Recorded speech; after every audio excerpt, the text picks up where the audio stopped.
এটা ভাবনার জায়গাটা বলবো একটা খুবই পাওয়ারফুল গল্প হঠাৎ করে আইডিয়াটা আমাদের মাথায় আমি অ্যাকচুয়ালি রিসার্চ করছিলাম যে রিসার্চে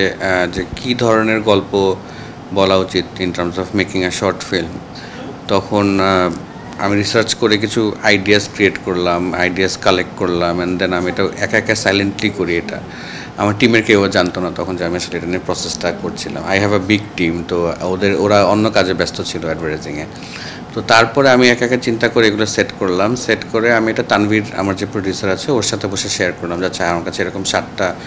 ফাইনেস্ট আইডিয়াস মনে হয় এখান থেকে আমরা একটু টাইট করি তো এখান থেকে আবার আরও টাইট করলাম গল্পটা তখন আবার আমাদের ওভারঅল মিটিং হলো আমাদের যে ফিলিপিনের প্রডিউসার ডিরেক্টর আছে যারা আসলে partner of the catalogue company যারা আমাদের যে কোম্পানি আছে সেটা which is a different international company যেটা আমরা ফর্ম করছি 4 জন তো আমরা যখন আবার একটা ফর্ম করলাম তখন আমি যখন মিটিং করলাম তখন ওইখান থেকে আরও টাইট করলাম যাচ্ছে এখান থেকে আরও শর্ট করলে কী হয় আরও স্পেসিফিক হই আরও কী ধরনের গল্প আমরা করা উচিত কেন এই গল্পটা কতটুকু ইম্পর্টেন্ট ফর বাংলাদেশ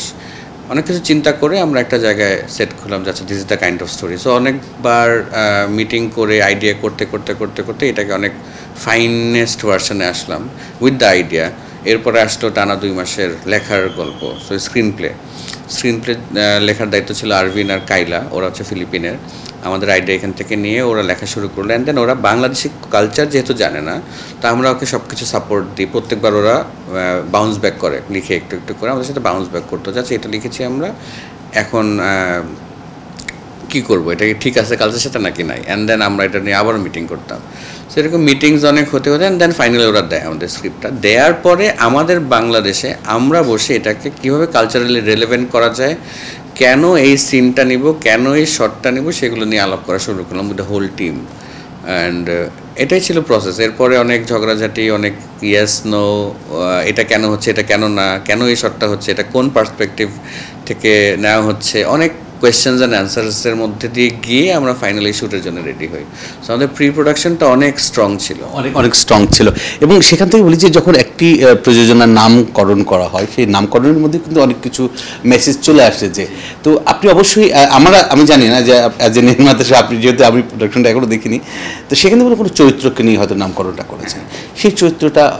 অবশ্যই বাংলাদেশের তো বাংলাদেশের অনেক ধরনের চরিত্র আছে তো আলী মূলত কোন ধরনের চরিত্র সেটা যদি একটু বলতে আমরা অ্যাকচুয়ালি এখন একটা এমবার্গো আছে আমাদের চরিত্র নিয়ে কথা বলা অথবা সিনপসিসটা নিয়ে কথা বলা আমরা ওইটা ক্যান থেকে এটা মানা করা আছে আমরা ওইভাবে কিছু বলতে পারছি না but this is the kind of character যে নর্মাল লাইফের সাথে ও একটু আলাদাভাবে নিজেকে দেখতে চায়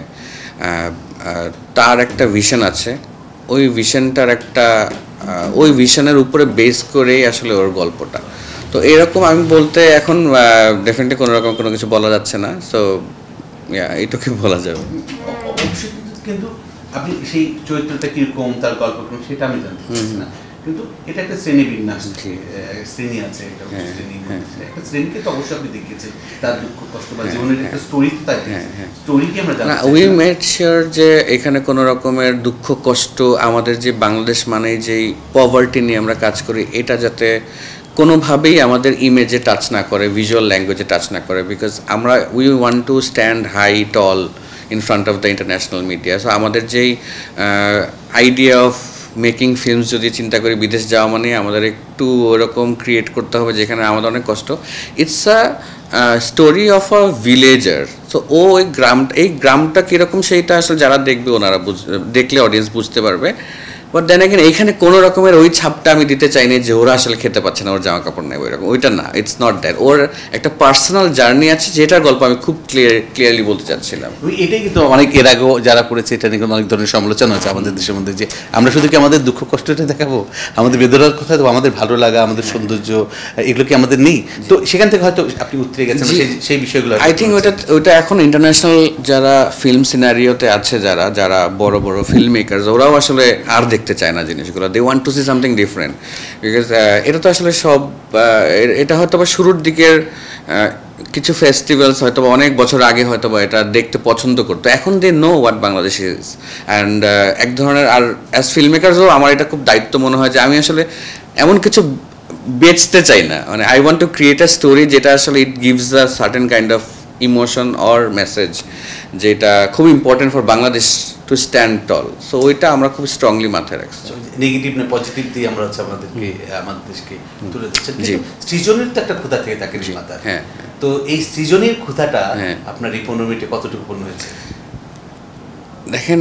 আমার কাছে সবসময় অ্যাজ আ ফিল্ম মেকার আমার কাছে মনে হয় it all depends on the medium. যেমন আমি যখন বিজ্ঞাপন বানাই, আমি গ্রামীণ ফোনের বিজ্ঞাপন বানাচ্ছি, বাংলালিংক বানাচ্ছি, রবি বানাচ্ছি, আর ইউনিলিভার করছি, প্রত্যেকটার একটা ডিউরেশন থাকে, 30 সেকেন্ড, 40 সেকেন্ড, 50 সেকেন্ড, ডিপেন্ড করে। এর মধ্যে আমার গল্পটা বলতে হয়। তো আমি যখন বিজ্ঞাপন বানাই, আই মেক শিওর এর মধ্যেই আমি কীভাবে আমার গল্পটাকে পারফেক্টলি তুলে ধরছি। এটার জন্য আমার যদি একদমই প্রত্যন্ত অঞ্চলে যেতে হয়, আই উইল গো দেয়ার। আমার যদি এটার জন্য 5 দিন শ্যুট করতে হয়, I will do that. So that's one medium. আবার আমি যখন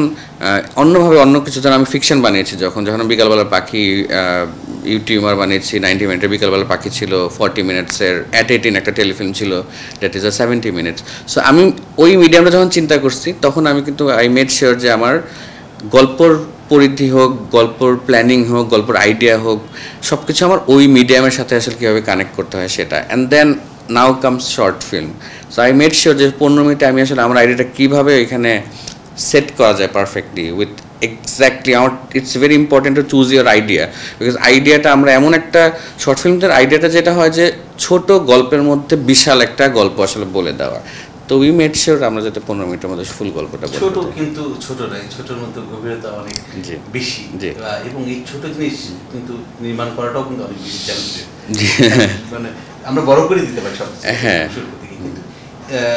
যে বিজ্ঞাপন নির্মাণের ক্ষেত্রে যখন চ্যালেঞ্জ থাকে, কম সময়ের মধ্যে অনেক কিছু বলতে হয়, এইটাও চ্যালেঞ্জ। জি, এটা আমার কাছে মনে হয় ফিল্ম মেকিং তো পুরো, মানে যে কোনো জবই অ্যাকচুয়ালি চ্যালেঞ্জিং। ফিল্ম মেকিংয়ের জায়গা থেকে প্রত্যেকটা মোমেন্টকে ক্যাপচার করে যদি আসলে রাইটলি প্লেস না করতে পারি এডিটিং টেবিলে, তাহলে ওইটার বড় করলেও সমস্যা, ছোট করলেও সমস্যা। যদি আসলে আমরা এক্স্যাক্ট যতটুকু লবণ দেওয়া দরকার অতটুকু লবণই আসলে দিতে হবে খাবারে, না হলে আসলে এটা খারাপ হবে অথবা মনে করেন যে এই নির্মাণ যেটা নিয়ে যাচ্ছেন সেটা বাংলাদেশকে বিশ্বাঙ্গনে তুলে ধরার জন্য যথেষ্ট বলবো না, আমি বলবো যে এটা তো আসলে শুরুর দিকে এখনো এখন আমাদের অনেক স্লোয়ার প্রসেস। বিকজ আমার কাছে মনে হয় এখনো আমরা তো আসলে সরকারিভাবে কোনো রকমের হেল্প পাই না ফর দ্য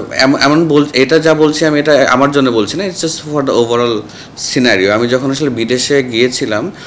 যে লাইক কদিন আগে আমি কায়রো ফিল্ম ফেস্টিভ্যালে গেছি, দ্য ওল্ডেস্ট ফেস্টিভ্যাল, ওদের গভর্নমেন্ট হোক অথবা ক্যানে হোক, অথবা ফিলিপিনের হোক, ইন্দোনেশিয়া হোক, অনেক ধরনের যারা আসলে ইমার্জিং কান্ট্রিজ, ওদের কিন্তু government backing very strong, because ওরা চায় যে ওদের দেশের কালচারটা যাতে ইন্টারন্যাশনাল সিনারিতে তুলে আসে। তা আমাদের দেশে তো আমরা আসলে নিজেরা করছি সব কিছু। এটা অনেক আগের থেকে সবাই, তারেক মাসুদ থেকে শুরু করে, এরপরে মোস্তাফা ফারুক থেকে শুরু করে, এরপরে সাদ রিসেন্টলি, অ্যান্ড দেন আমরা। সো এই যে একটা প্রসেস, এটা হচ্ছে slow because we don't have that connections or the financial support যেটা একটা গভর্নমেন্ট দেয়। যেমন ফিলিপিনের যখন আসলে আমি লাস্ট ইয়ারে গিয়েছিলাম ফিলিপিনে, আমি দেখলাম যে ওদের কমিউনিটি ওইখানে মার্কেটিংয়ের জন্য there were like at least 50 people যারা অ্যাকচুয়ালি ওখানে গিয়েছে,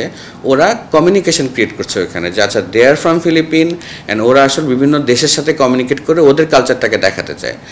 বাংলাদেশে তো আমাদের তো কোনো স্টলও নাই বাংলাদেশে। সো ওইখানে যেমন ক্যানে তো আসলে সবার একটা স্টল থাকে দেশের, অ্যান্ড ওই স্টলে আসলে আপনার দেশের কালচারটা তুলে ধরতেছেন আপনি। তো আই থিঙ্ক আমরা যদি আসলে নতুনভাবে যেহেতু আসলে বাংলাদেশকে শুরু করছে এখন, আমরা বলতে পারি, তো সেখানে আসলে অনেক কিছু আসলে আসা উচিত যেটা এই ফিল্ম মেকারসদেরকে হেল্প করবে, তাহলে আমাদের ফিল্ম মেকিংটা আরও ফাস্টার হবে। আর আমার মতো আরও এখানে অনেক ছেলেপেলে আছে, because I have been working here for so long. আমি জানি যে ইয়াং ছেলেপেলে যারা হয়তো বা ফিল্ম মেকিং সম্পর্কে আইডিয়া নেই, আমাকে দেখে অনেক ছেলেপেলে আসলে আসছে এখানে ফিল্ম মেকিং, দে আর ডিরেক্টরস নাও। সো আমরা যেমন সৌরভ ভাইয়ের কাছ থেকে আসলে শিখছি, তো ইটস দ্যাট। সো আমরা যদি এটা ফাস্টার করতে চাই, যে আমরা